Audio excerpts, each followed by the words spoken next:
So we tend to think that the holidays are the most stressful times when it comes to spending money. Not necessarily. Yeah, summer spending adds up too. From vacations to activities for the kids, it can get expensive. Here's a look at how, on average, we plan to spend and where we can cut some costs. A new survey finds the season of school breaks and warm weather can actually present more money tension than the holiday season. The American Institute of CPAs found about 60% of adults say financial stress during the summer either matches or exceeds what they're feeling during the holidays. Among the top expenses, the children. Between sports camps, day camps, academic tutoring, and more, 6 in 10 parents plan to spend an average of $1,400 for the summer. The whole family should be part of choosing those activities carefully and planning how to pay for them. This is a great opportunity for us to teach the next generation how to handle their finances. Another huge chunk, vacation. Of those who do plan a summer getaway, 41% said it'll cost them an average of $3,000. If that number seems high, there are some ways to cut back. Avoid weekend travel, especially holiday weekend travel if you can, when room rates and flights will be at their highest. And look for travel options with freebies like free breakfast and free airport shuttles at hotels. It's also a good reminder that family budgeting shouldn't just be a seasonal priority. If we can teach people to handle their budgets, you can enjoy your summer, you can enjoy your holidays and enjoy your relationships without having the stress of finances. According to StuffedSuitcase.com, another big chunk of your vacation money is spent on food. When budgeting for a family of 4, it's a good idea to budget about $100 a day. That's $20 for breakfast, $30 for lunch, and $50 for dinner. But remember that you can save on that if you don't eat out every meal, and take advantage of those hotel breakfasts or cook in your own room. Continental breakfasts Gotta are love a 'em. wonderful Yep. thing. So what about your food budget when you're not on vacation? Get these numbers. According to the USDA, the average weekly grocery bill for a family of 4 is between $146 and $289. Why the difference? Well, that would be how old your children are and whether or not they're boys. The USDA says each child between the ages of 6 and 8 can cost up to just under $62 a week to feed. Between the ages of 9 and 11, you'll spend just over $70 a week each. And if you've got teenage boys, it's going to cost you nearly $80 a week to feed each one of them. I can attest to that. And consider this, those who rely on food stamps only have $4 a day to spend. Yeah, so how do you balance the need to eat healthy and stay on budget? Well, believe it or not, you can actually find good nutritional food for less. Eating healthy can be difficult no matter how much money you have, but doing so on a budget can be even harder. Brown rice is a great way to get a big nutritional bang for your buck. It's full of vitamins and minerals. Perhaps its best asset is its high amount of fiber. Makes you feel fuller, longer. Dried beans usually cost $1 a pound. They can expand up to 3 times their size when cooked. They're also full of fiber and protein and low in fat and sodium. And go ahead and go a little nutty. Peanut butter is high in good fats, proteins, and minerals. Peanuts also contain an antioxidant found in red wine at a much cheaper price. Some foods to pick up next time you're short on cash. Well, here are some other foods to consider: green and frozen vegetables. Green vegetables have a high nutrient to calorie value and can be used in a variety of dishes. Frozen vegetables are often picked and frozen at peak ripeness, meaning they can hold the same nutrients as fresh vegetables. And did you know that some vegetables help you stay hydrated?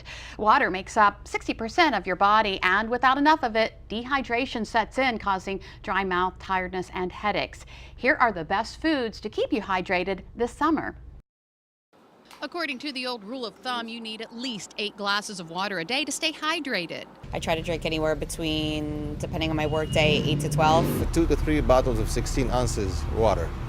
Okay. I should drink more. But the good news is you don't have to drink all that water. You can eat some of it too.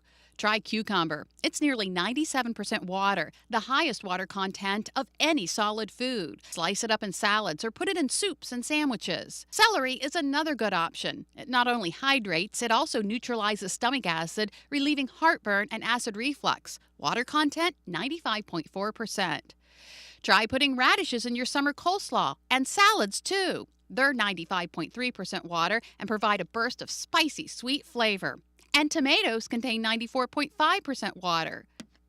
Try different varieties too, like sweet cherry or grape tomatoes. Skewer them on a toothpick with basil leaves and chunks of mozzarella for a quick appetizer. Watermelon and cauliflower are also good sources of water. In fact, they're mostly made up of water, and studies show they also help fight cancer. Okay, cauliflower not so much, but watermelon? Yeah? I could eat that all day, thank you very much. Staying hydrated this summer is important, but so is staying cool. It's already beginning to feel like it's going to be a hot summer in the sun. The sun, however, is not always your friend. With more than 3.5 million new cases diagnosed every year, skin cancer is the most common form of cancer in the U.S., but it is also highly preventable. Here's how you can still enjoy your time in the summer sun and protect yourself from overexposure. How many hours a day do you spend out in the summer sun? 2? 4? 8? Although it's a good source of vitamin D and can help to build your immune system, too much of a good thing can be dangerous. Be sure to pick the right time to go outside. When possible, go out in the morning or the evening. The sun's UV rays are strongest between 10 a.m. and 4 p.m. according to the EPA. And before you head out, check the UV index. It's issued by the National Weather Service and provides a forecast of the expected risk of overexposure from the sun. A UV rating of 11 or more means extreme risk of overexposure. And apply 1 ounce of sunscreen to all exposed skin 15 minutes before going outside. Your sunscreen should have an SPF of at least 30 and broad spectrum protection from both UVA and UVB rays. Reapply every 2 hours, even on cloudy days and after swimming or sweating. Some hot tips to keep you cool this summer. Now here's something that surprised me. Did you know that getting just one sunburn as a child more than doubles your chances of developing skin cancer in life? A person's risk for melanoma also doubles if they've had 5 or more sunburns at any age. Oh boy. That's something. How about that? Well, Jimmy, nothing says summer like picnics and barbecues and all of the tasty food that comes along with them. A little later on Delmarva Live, we're in the kitchen making a scrumptious side dish that your friends and family will love: celery seed slaw. And how about chicken? We're famous for it on Delmarva. What started on a small farm with 2 employees is now a multi-billion-dollar corporation with 20,000 workers around the country. And it's all thanks to one family. Perdue Chairman Jim Perdue talks with us about growing up in the poultry industry and how things have changed in the last 90 years. But first, we've been talking about summer heat. Rachel Ray's got a neat idea on how to keep cool without watered down drinks. In the summertime, you want to keep your drinks cold, but you don't want them to taste all watered down, right? Well, don't use water when you're making ice cubes. Use lemonade or limeade or iced tea. Even frozen pieces of fruit you can drop down into even a glass of champagne and keep it cold. If you love Arnold Palmer's, try this trick. Fill your ice cube tray with lemonade or iced tea, put those cubes into a glass and fill it up with the lemonade and iced tea. Brilliant, right? And refreshing.